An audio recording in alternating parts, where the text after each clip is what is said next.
Hi friends, welcome to ஹர்னி kitchen. இன்றைக்கி ஹர்னி கிச்சனில் என்ன பார்க்க போகிறோன்னா வெங்காய பக்கோடா எப்படி செய்கிறதுன்னு பார்க்க போகிறோம். அதுக்கு நம்ம இந்த மாதிரி வெங்காயத்தை கட் பண்ணி எடுத்து வச்சுருக்கோம். கொஞ்சம் கடலை மாவு, கொஞ்சம் அரிசி மாவு, கொஞ்சம் மிளகாய்த்தூள், கொஞ்சம் பெருங்காயத்தூள், கொஞ்சம் உப்பு, கொத்தமல்லி, கருவேப்பிலை, 2 பச்சை மிளகாய், கொஞ்சம் சோம்பு, கொஞ்சம் எண்ணெய். இப்போ இந்த மாதிரி ஒரு பாத்திரத்தில் இந்த மாதிரி ஆனியன் போட்டுக்கிறோம். நம்ம ஆனியன் போட்டுட்டு 1 கப்பு கடலை மாவு, 1/2 கப் அரிசி மாவு, கொஞ்சம் மிளகாய்த்தூள், கொஞ்சம் பெருங்காயத்தூள், கொஞ்சம் உப்பு,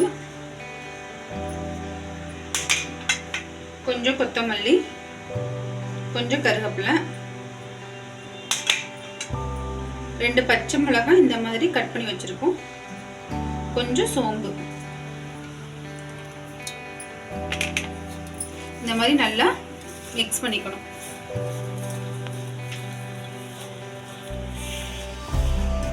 கொஞ்சம் எண்ணெய்,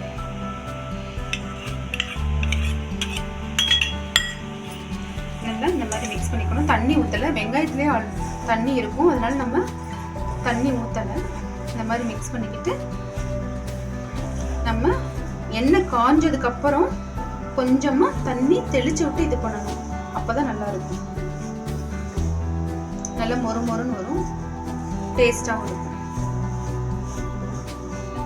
ஒரு ஸ்டவ் பற்ற வச்சு ஒரு கடாயை அடுப்பில் வச்சு பக்கோடா செய்யறதுக்கு, பொரிச்சு எடுக்கிறதுக்கு தேவையான அளவு நம்ம எண்ணெய் ஊற்றிக்கிறோம்.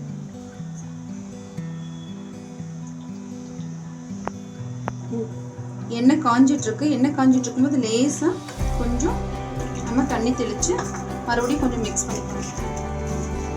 இந்த மாதிரி நல்லா கொஞ்சம் திக்னஸா இருக்கணும். ரொம்ப தண்ணியாயிடுச்சுன்னா இது பஜ்ஜி மாதிரி ஆயிடும்.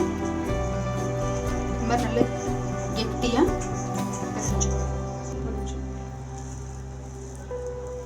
இந்த மாதிரி கொஞ்சம் கெட்டியா இருக்கணும். இப்போ எண்ணெய் காஞ்சிருச்சு. இப்போ நம்ம போட்டு எண்ணெய் காஞ்சிருச்சு.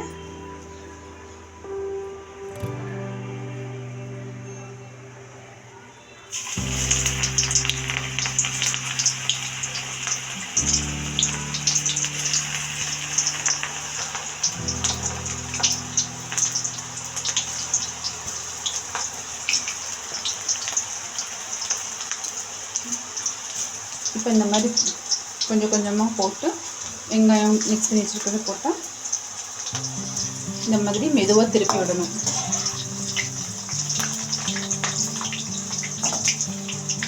நம்ம கொஞ்சம் கெட்டியாக பசைஞ்சுக்கிட்டோம்னா நமக்கு எண்ணெய் இழுக்காது, நல்லா கிறிஸ்பியாக இருக்கும், டேஸ்ட்டாகவும் இருக்கும். அரிசி மாவு பொதுவாக நீங்கள் கார்ன்ஃப்ளவர் மாவு கூட சேர்த்துக்கலாம். இப்போ நல்லா ப்ரௌன் கலரில் வந்துருச்சு. ப்ரௌனிஷ் ஆனதும் நம்ம வேறு பிளேட்டுக்கு மாற்றிக்கிறோம். நல்லா எண்ணெயை வடிச்சிட்டு இப்படி மாற்றிக்கிறோம். இப்போ நமக்கு சுவையான வெங்காய பக்கோடா நமக்கு ரெடி ஆயிடுச்சு. இன்னைக்கு ஹரினி கிச்சன்ல ஆனியன் பக்கோடா செஞ்சிருக்காங்க. இன்னைக்கு ஆனியன் பக்கோடா டேஸ்ட் பண்ணி பார்க்கலாம்.